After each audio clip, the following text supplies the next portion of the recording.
What's happening, guys? Greg Hitchko here. Welcome back to the channel. We've got another video continuing to work on the 1999 Kawasaki KX250 behind me.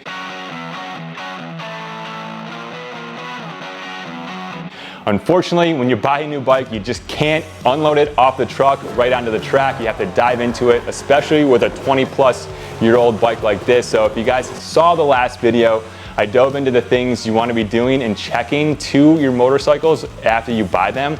You don't just want to take them right to the track because there could be some hidden issues that you don't know about until you actually strip it down. It's the last thing that we want to do. We just want to get out there and ride, but these things are going to save you money down the road. So if you haven't seen that video, make sure to go check that out. There are still a couple things that I wanted to do to the bike to make sure it was ready to go. So for my 07 KX250 build, I have an MX53 front tire that's still good to go and ready to rock that I'm gonna put on this bike. But unfortunately, while I was taking off that front tire, I noticed a slight crack in the rim that I didn't notice when I bought the bike. So bleep happens. I'm debating on whether I just buy a brand new XL front rim for it or hop on eBay or something and find a complete wheel from a 99. As far as the rear tire is concerned, it's got this AMS Bite MX tire. I've never heard of it before. It's in really good condition. It's still got the little side nipples on it, but I've got this MX53 Dunlop used tire here. So I'm also debating whether I just reverse this tire, throw this on the bike, or just run it with this Bite MX tire.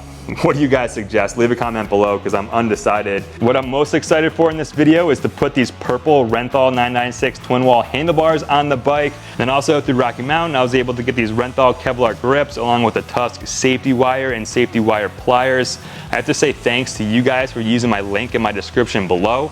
When you guys use that link and shop through Rocky Mountain, it helps support the channel, so I always greatly appreciate when you guys do that. So along with that last video, I was able to rip that swing arm off, just get it cleaned up. It was a little dirty underneath, and then while I was doing that, the chain slider actually snapped in half, so I got a new one from Rocky Mountain as well. But this is where the bike currently stands as of right now.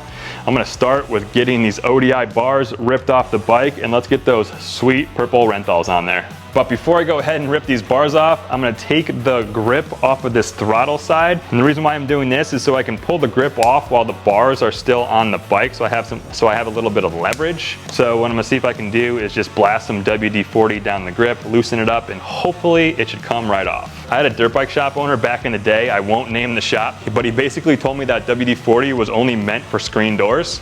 So I'm gonna prove him wrong right here. Just like that, grip came off. But it's a good idea to spray the tube off with some contact cleaner afterwards because you don't want that WD-40 staying on there when you put the new grip on.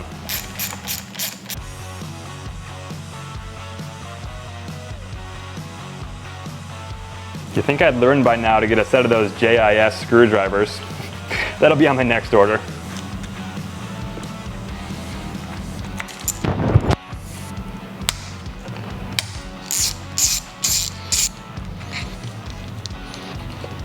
But I've got a little treat for you guys. If you guys have been following me on Instagram, you might know what that is.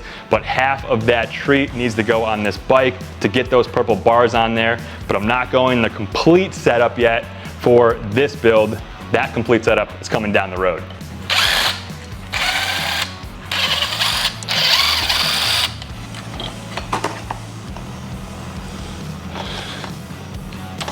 Oh, rookie move.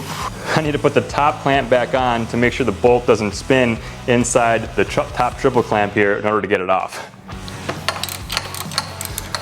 This other nut is literally on here so tight that I need to get a breaker bar on it. Let's see if this works because the normal socket was not working. Gosh. Wow. I should have included a video of how bad I was struggling, but it's kind of embarrassing. So it's crazy how much easier things go with the right tools. There we go. Taking a closer look at the steering stem here. I'm gonna take this off right now so I can get it greased up, but it does look like it's been off before. You kind of see some nicks right here on that nut. So I'm gonna get this off and then see what these steering stem bearings are looking like in there. I guarantee these triple clamp bolts are just blasted on there, so we'll find out. Oh, surprisingly not. I think they were torqued properly. So I'm gonna get that top triple clamp popped off now, and then I'm gonna drop the complete front end out of that head tube there. And I feel like things never go to plan when I'm working on a bike and tearing it down, so I'm pretty sure the front end is gonna fall forward once I take the forks out. So kind of jerry-rigged me a tie-down strap over the shock linkage to the stand. Hopefully that works, but I really need to get one of those scissor stands that you can just secure the foot pegs to, and then the bike won't go anywhere.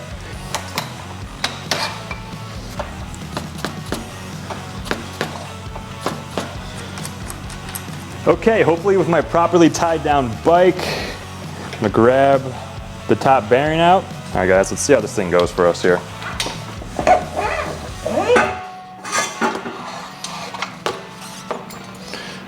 Oh yeah, that's what's up.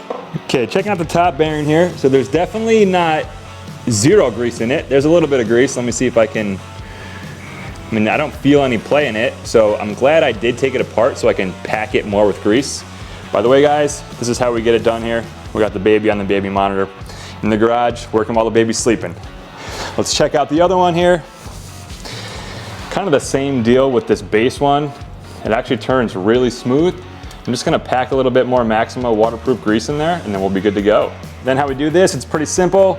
Just grab a big glob of grease, kind of just like that, and take the bearing, and then in your palm, just kind of scrape the grease into the bearing with this motion here. And then obviously guys, you can't use that same process as I did with the palm for this base one, so you kind of put some grease on your fingers and kind of feed it down into the bearing from the stem, just like that. And the more you put on it, the more it's gonna get in that little gap between the race and actually the needle bearings. So just take your time with it and just pack that grease in there. So these races are looking really clean as well. Normally you kind of see some vertical lines from the bearings. You can kind of see one on the left in the back there, but nothing too crazy. These are still good to go. And then the bottom here looks to be just a little bit too dark for the camera, but the bottom ones seem to be good to go as well, so pretty stoked on that. Don't be shy, you can put some grease on the race too. So it was definitely a good decision to grease up those steering stem bearings. As much as it is a pain in the butt, take the 10 minutes guys and do it. It's gonna save you some money down the road. So I'm gonna get the forks back into the steering column, get that nut tightened down, the top triple clamp back on, torque down, and then it's time for some bars. So the forks are pretty high in the clamps right now, and I don't think I'm gonna run them like that. I gotta figure out a good setting for these. So if you 99 to 02 KX250 owners know a good setting, leave a comment below and help me out. And how about this guys? I actually have an OG climber manual. This thing is, I've probably had this in the family for about 20 years now almost, because my brother had a 2000 KX250 back in the day. So it's just so ironically awesome that I picked up a 99, which is the same bike that's on the cover of this climber manual. So if you can't tell, I've been geeking out about that a little bit. So here's the jam guys. I picked up these Pro Circuit triple clamps that fit these 46mm forks, so I'm pretty pumped about. So why don't I just use the entire triple clamp, you might ask? The reason why is because I'm eventually doing a Pro Circuit build, and this is just going to be my OEM build right now. So what I'm gonna do, instead of buying oversized bar mounts, I'm just gonna use the ones from the Pro Circuits here. So these also look like they are solid mount, where the OEM top triple clamp is rubber mounted. So hopefully I can use the rubber mounts just fine with this top bar mount here, with these bar mounts. So I'm gonna get this off and then do the swap. It actually looks like the solid mounts will fit in here fine. Now I checked the bottom ones out, but I kind of apply some pressure. They don't seem to be rocking or going anywhere, so I think I'll just use the solid mounts in the stock triple clamp here. But before we do anything, I gotta replace these nuts out. These are wretched looking. So luckily from this nut and bolt kit, I've got 2 fresh nuts that I'm gonna throw on to replace these rusty ones. Let's keep it going here and get some bars on.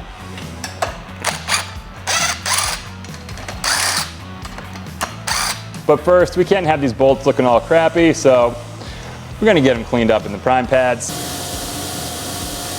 So with those bolts cleaned up, let's get some more purple on the bike.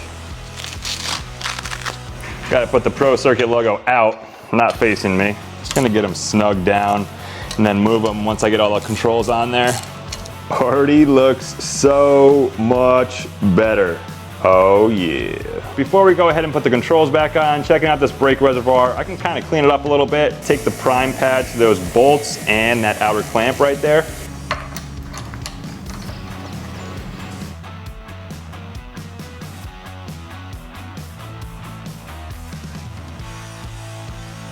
Alright, so I'm going to spice it up for you guys and add another treat to this video for you.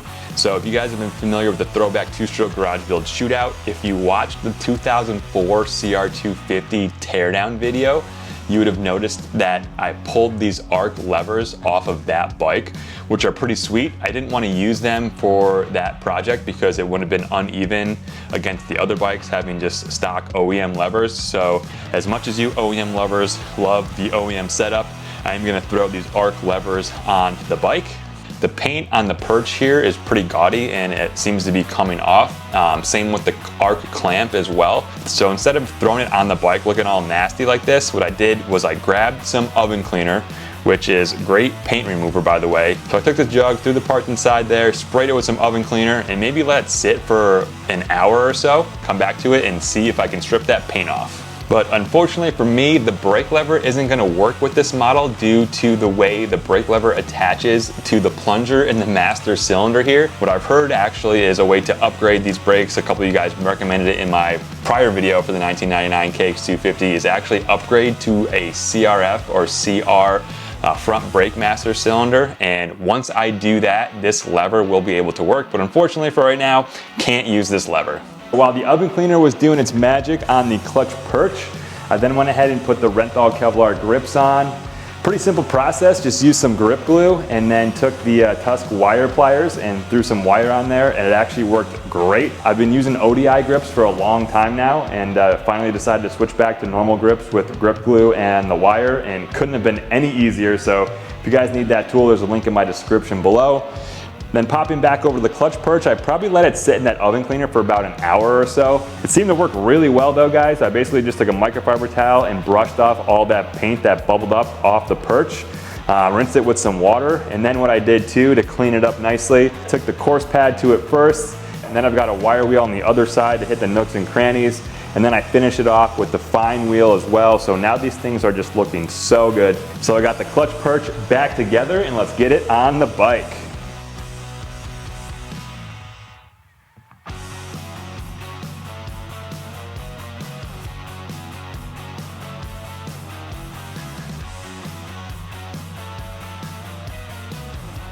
So next up, I obviously got the bar pad, but this cover is not the one going on the pad. I got a special little present for you guys.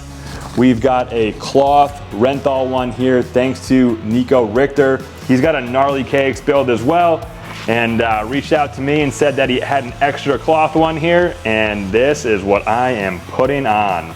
I am so pumped on that. But guys, that is going to be a wrap for this video. I ended up putting the swing arm back on the bike quickly too, but really excited to get those purple Renthals on there. Gives the bike a nice retro theme along with the purple in the graphics from the 99. I got to figure out what I'm going to do with that rear tire still. I think I might just keep that MX bike tire on or whatever it is, run it, see how it is, and then get a fresh Dunlop for the back of it. But as far as the front wheel goes, gonna dig into that in the next video. Hopefully I can strip all those spokes off and I can use them for the new rim that I get. So if you're enjoying the 99 KX250 content, punch that like button for me, subscribe to the channel because there's gonna be some more videos on this thing coming up. Again, there's gonna be a ride video once I finally get through it. So as always guys, ride hard, be safe, and we'll see you in the next video. Peace.